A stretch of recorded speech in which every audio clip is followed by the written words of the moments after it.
Let's get it. Ladies and gentlemen, welcome to the Bullpen.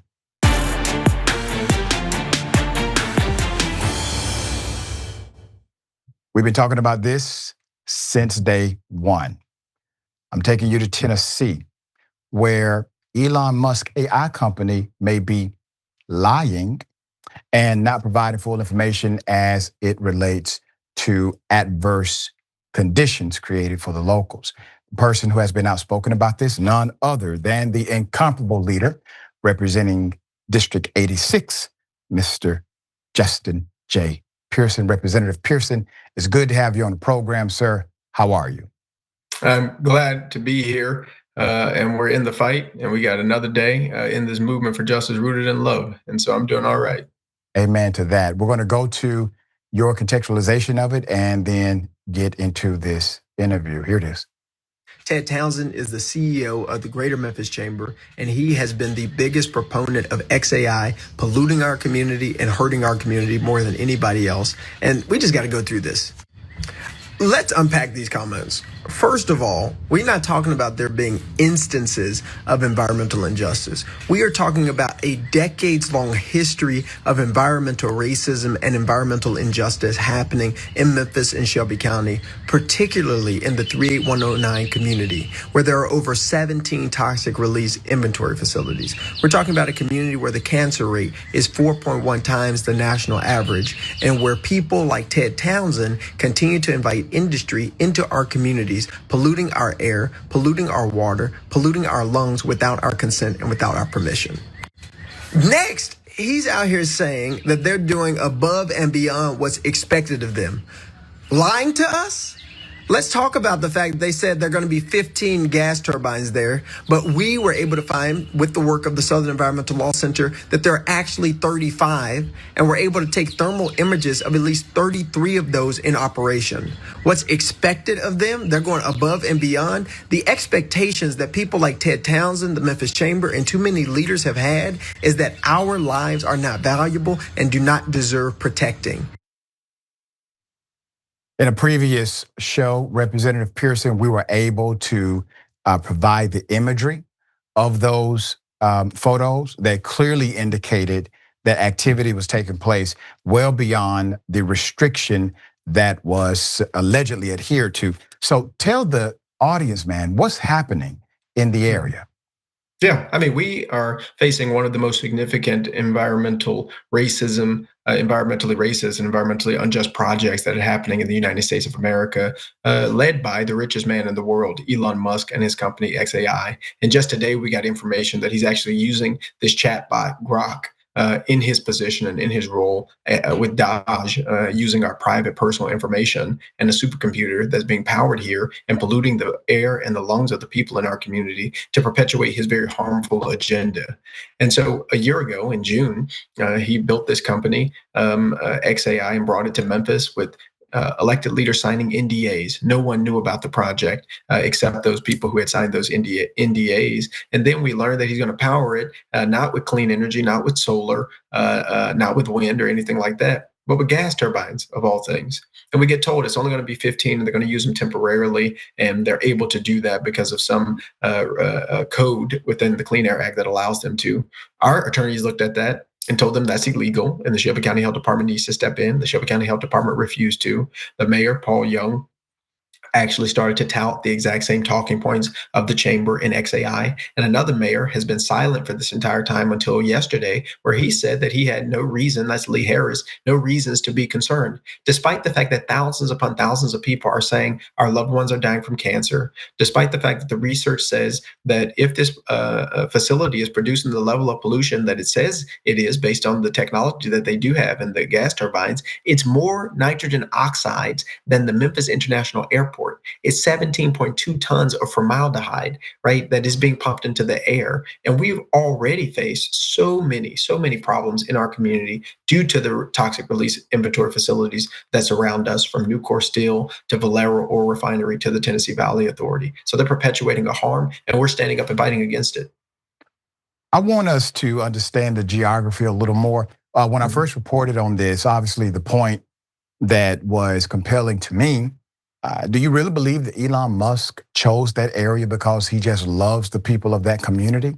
No. Historically, individuals like him have chosen areas where they can either A, buy people off, and or B, get away with it without much pushback Right. from individuals around them. So tell us about the area and also how it has already created harm. I mean, you are spot on, and I can't prove number one, but the way that our elected leaders are operating, it does look like they have sold us out, and that they somehow are getting some benefit that I don't know about. I can't prove the corruption, but it just doesn't make sense. Why is the mayor of Memphis privately meeting with church leaders trying to push this project? They weren't meeting with church leaders before they brought it, and they're doing this all in secret with the Chamber of Commerce. Why is the other mayor saying he has no cause for concern when he's the one responsible for protecting the public health of the people here, and is literally over the Shelby County Health Department, which is responsible for air quality monitoring? And there's no monitoring in this neighborhood of 38109 where I actually live.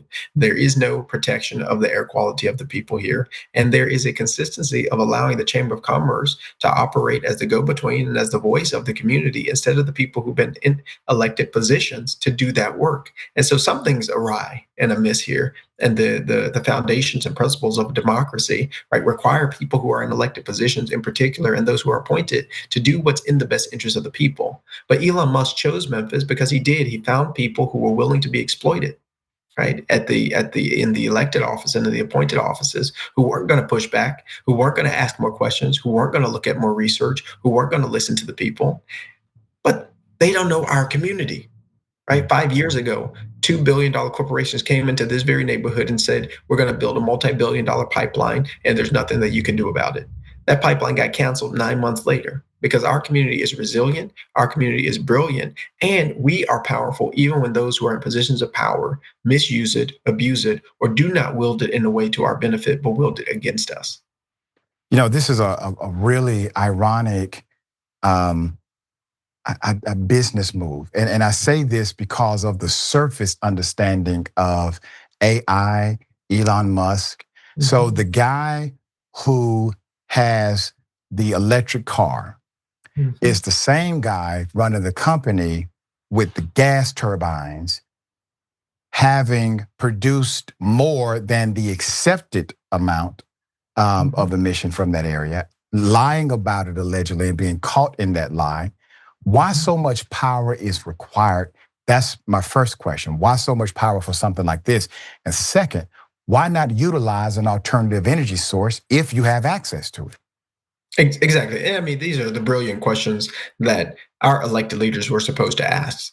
Right? How do you have the least possible impact on this community, particularly because we have a legacy of polluters taking advantage of our air, of our water, and of our soil, and leaving our communities broken, leaving our families shattered by loved ones who've been lost from cancer, and communities in debt due to medical bills, due to COPD. We have more kids who miss school from this zip code than any other zip code in the city. We have more people who have respiratory and asthma-related illnesses who are hospitalized in Shelby County than any other county in the state of Tennessee. These things are not accidental. They are not incidental. They are the consequence of decisions that continue to decide whose life, whose lungs have more value. And if you happen to live in 38109, if you are Black, if you are lower wealth, then this community is being disempowered and disinvested in by those who otherwise might do something and could do something to prevent this from happening. But your next question is really important. Why not use renewable resources? Why not use cleaner energy? It seems somewhat antithetical to who Elon Musk has said that he is as it relates to, I want to do things that help the environment. But he doesn't care when it comes to Black communities, when it comes to lower wealth communities in particular, because he says that I can take the fines, I can mistreat the people, or I can convince their elected leaders to do the mistreating of them. I can convince their elected leaders to disregard their lives, to ignore their pleas, their cries, their hollers, their research, their science. And it's a horrible situation that we find ourselves in for the richest man in the world, who does not give a single care about this community at all, has created relationship and partnership with the people who are swore on Bibles and a constitution with an oath of office to protect that very community. Representative Pearson, what are your allies in the elected position saying? What are your allies in the community saying?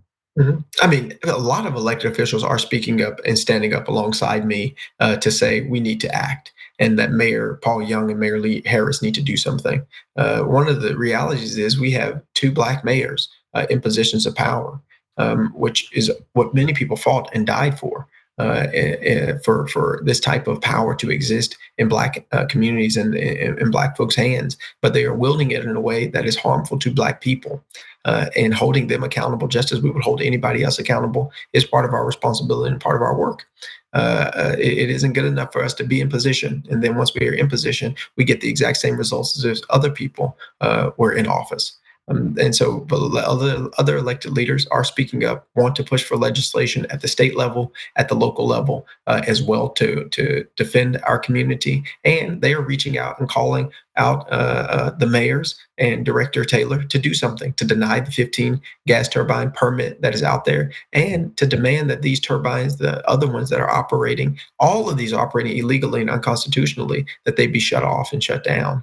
And then the community is amazing. Westwood, Walker Homes, West Junction, Boxtown, Mallory Heights, people in Midtown, people in Uptown, people in the suburbs are all saying we share the same air.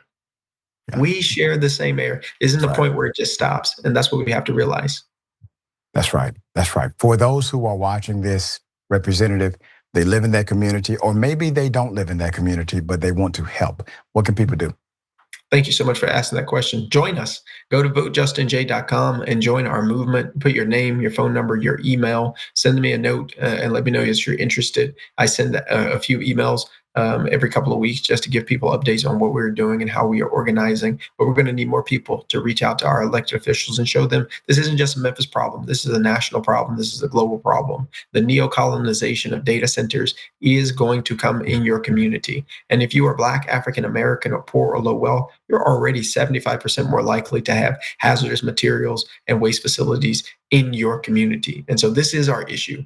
And it isn't hugging trees, it's asthma pumps. It's CPAP machines, right? It's hospital visits that we have to recognize and realize are disproportionately impacting us. And it's time to hold people accountable. Dear brother, give out that website again for us. VoteJustinJ.com. Brother, thank you for coming on the show. We're going to bring you back, obviously. We appreciate all that you do, your continued leadership. We'll always be supportive of us, and you have a free and fair opportunity to come here anytime. Thank you so much. I appreciate you. Always glad to be in the bullpen. Absolutely. Thank you, brother.